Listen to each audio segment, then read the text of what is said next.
Yo, what's good, everybody? It's your boy Manny Brown with your Dead End Sports MLB recap. Let's get things started off on a positive note. The Pittsburgh Pirates with the best record in the National League.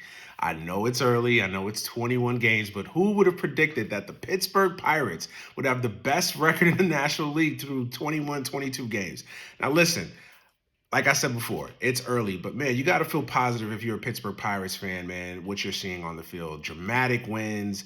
I think they're leading the league in ERA.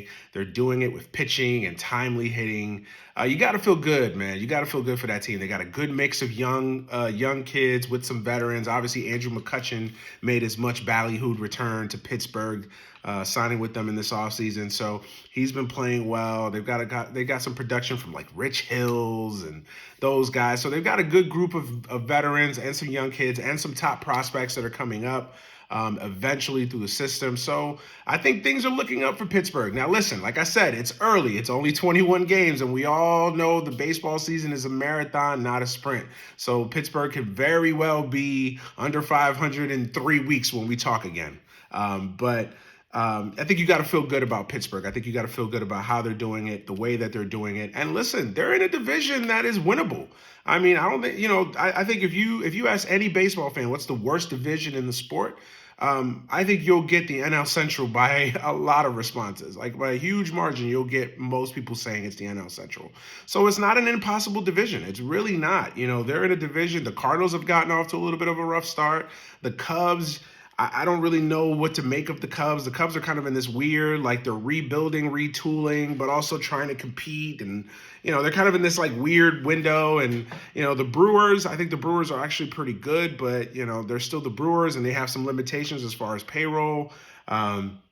Honestly, outside of the Reds, every other team in that division has a chance. They could legitimately say that they have a chance. So why not Pittsburgh? If they continue this momentum, if they continue this run, why can't they be the MLB's version of the Sacramento Kings? A young team, a team that hasn't had a winning streak or a winning tradition in a long time. Why can't they just kind of come out of nowhere and be a good team? We've seen it happen a lot over the course of baseball history. A team just has a 1-year turnaround, and listen, this is a team that's fun to watch. They're well managed. Again, they're doing it with pitching, with defense, with timely hitting. They've had some clutch victories, some walk-off victories. They've beaten the Astros already. I mean, they've done some really good things. So, why not Pittsburgh? Why not Pittsburgh? Second thing, and this one's a little bit more near and dear to my heart. As you guys know, I'm a Mets fan, but sticky gates, Max Scherzer and rosin, alcohol, sticky substances. Now, listen, I don't want to sound like a homer. Obviously, I'm upset because Max Scherzer got caught and got suspended. Now, let me put this out there. I don't think he was cheating. I don't think he was doing the things that guys like a Trevor Bauer or a Garrett Cole in the past allegedly have been accused of doing. I don't think he was purposely cheating. I guess my biggest issue with the whole sticky substance issue is the inconsistency of it. It's kind of similar like in the NBA where there's no consistency of what's a foul, what's a flagrant, what's this, what's that.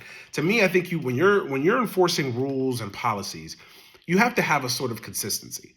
You can't have a situation where literally a couple days prior, Domingo Germán, and I know that some people are going to say I'm a Met fan, I'm hating on the Yankees. No, I'm just simply bringing up an observation. Domingo Germán got caught with his fingers being sticky. They told him to go wash it off. They gave him a tutorial on how to wash his hands, and he was allowed to stay in the game.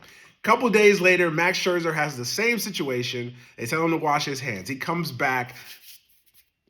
It's stickier than it was before. He says he washed his hands with alcohol. David Cohn last night on Sunday Night Baseball, basically kind of admitted that, yeah, alcohol is something that you use to kind of wash off the rosin buildup on your fingers. Who knows? I'm not an expert on sticky substances and what causes the ball to stick to your fingers. And obviously you do want some stickiness for control reasons. That's why they allow rosin. They want you to have a grip and a control of the baseball. It's just when you're overdoing it and you're trying to manipulate the baseball into spinning a certain way and obviously elevating the spin rates. And now you get into RPMs and listen, getting into the weeds. I don't want to do that here on this little quick video, but I think there has to be some consistency in how you're applying that rule. And I think there has to be a way to gauge if a guy is cheating. So remember last year in the postseason with the Joe Musgrove situation, ironically against the Mets. His spin rates were higher than at any point in that season for himself, and I think any other pitcher. I think that was the thing, right? So the Mets obviously were a little suspicious that maybe he was doing something. Plus the stickiness in his ear, the gel-like substance in his ear. Listen, I'm not here to relitigate that. Who knows? I don't care. The Mets lost, whatever. That wasn't the reason why they lost. But I think that there has to be a level of ability to kind of say, okay, from the first inning to the fourth inning, Max's RPMs are higher than at any point in his season, higher than any point in his career. Let's gauge it. And I don't know how you do that. Maybe there's a techie out there watching this video that figures out a way to do that. I'm not an expert. But there has to be a way where we can evaluate this fairly and succinctly and say, okay, his spin rate's up. Let's check him. Okay, now you have the sticky substance situation. Okay, is some stickiness okay? Is no stickiness not okay? This in between, and then you're also leaving it to the umpires. And umpires are human beings, and I'm not knocking them, but they're human. One umpire might be a little bit more liberal with it. Another umpire might be a little bit more conservative with it. One umpire may not like Max Scherzer. One umpire may like the pitcher, so he may be a little bit more lenient. To me, it just opens up this can of worms and opens up this inconsistency. And to me, when you're trying to apply rules and try to structure something, I think you have to have a little bit more consistency to it. So that's my only issue with the whole Max Scherzer thing. Listen, as a Met fan, I'm actually not even really that bothered. He gets to miss 2 starts. Probably a good thing in the long run. Max Scherzer is 39 years old. He needs all the rest that he can get. So, hey, if he takes 2 starts off, I don't think it's the most impossible thing for the Mets, obviously.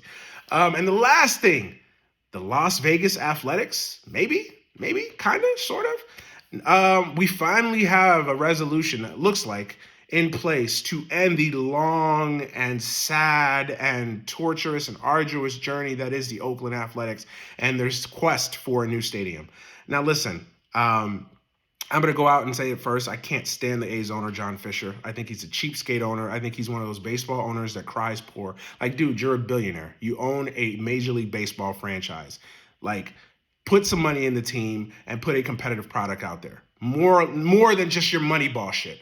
Like, put a competitive product out there year in and year out. And to Oakland's credit, they've tried to do that. But I don't like John Fisher. I think he's always cried poor. Oh, I play in Oakland. Like, dude, you play in Oakland. You don't play in Fairfield, Iowa. Like, you should have a payroll that's commensurate with a Major League Baseball team. But listen, this needed to happen. This has been a black eye on the sport for a long time. It's been an embarrassment. The fact that the Oakland A's still play in that facility in 2023 with rats and possums living in the fucking walls and the fucking just think, for those that don't know, the visitor broadcast booth. So the Mets were there last weekend, 2 weekends ago, and Gary Cohen, Ron Darling, and Keith Hernandez, the Mets broadcast booth, they couldn't even use the visitor broadcast booth. They had to use, I think, the radio booth, because in the visitor team's broadcast booth was a possum living in the wall. Like, that is embarrassing. That is embarrassing on so many levels that this is allowed to occur for a major league franchise in 2023. So this needed to happen. Listen, Las Vegas obviously wasn't my first choice. I would have liked them to see maybe go up to Portland. But hey, it is what it is. I think it needed to happen. And listen, I commend Oakland for this. I hate when owners try to strong arm cities and municipalities to build them a fucking playpen. I don't like that. To me, I like that Oakland stood their ground. I like that Oakland said, listen, we're not going to build you a fucking $1 billion stadium when we've got homelessness, we've got wealth inequality, we've got crimes, we've got civil services that need to be funded. Like, we're not going to just hand you over $600 million, whatever, to build a fucking stadium. Yes, I know there is some civic benefits to it. Obviously, more jobs, more construction jobs when the stadium is built and it's filled up with different events. It's gonna help the community. So I get that aspect of it, but I understand also when a city or municipality says no, we're not going to build you a stadium. But the only thing I will say, I don't want to hear Oakland A's fans, and I don't want to hear specifically Oakland politicians and local officials basically cry that the A's are leaving. Once you stand your ground and say that, we're not going to build this team a stadium, I think that you have to stand on that. I think you have to say, listen, we're not going to build you a stadium, so if you want to leave, that's on you. We respect it. You can't have it both ways. You can't have your cake and eat it too. Like you can't waffle on this thing. You know, hey, we're not going to build you a stadium, but hey, don't leave. Like this needed to happen. I don't like that it's happening. I don't like John Fisher. I don't like cities building billionaires' stadiums. I wish that owners took that out of their own pocket and build their own fucking stadiums. But listen, it is what it is. But I'm glad that we're finally getting to some sort of resolution with this because it needed to happen. This was too long in the tooth for this to still be happening in 2023. Hopefully this thing falls through. Looks like it's gonna happen. Looks like it's on the way. They should be there. Looks like their lease is up in 2024. And the plan is that by 2027, 2028 at the latest, the A's will be in Vegas. So we'll see how that goes. We'll see how that transpires. But anyway, that's my weekly MLB recap. As always, man, hit that like button, hit the subscribe button to make sure that you are tapping into everything, all things Dead End Sports. And also, man, go visit the website, man, Dead End Sports, Dead End Podcast Network. Visit the website, visit the podcast network, subscribe to all the podcasts, man. Drop a like and a review, not just for this video, but everything that we're doing, man. Show us your support. You know, that's how we get better. That's how we are able to provide more shows, more segments, buy equipment, do the things that we want to do on Dead End. Hopefully get press credentials to cover events, like all that, man. But we can't do it without your support. So make sure you're liking, make sure you're subscribing, make sure you're hitting this up, make sure you're dropping reviews, make sure you're doing all those things that helps us grow as a network and as an organization.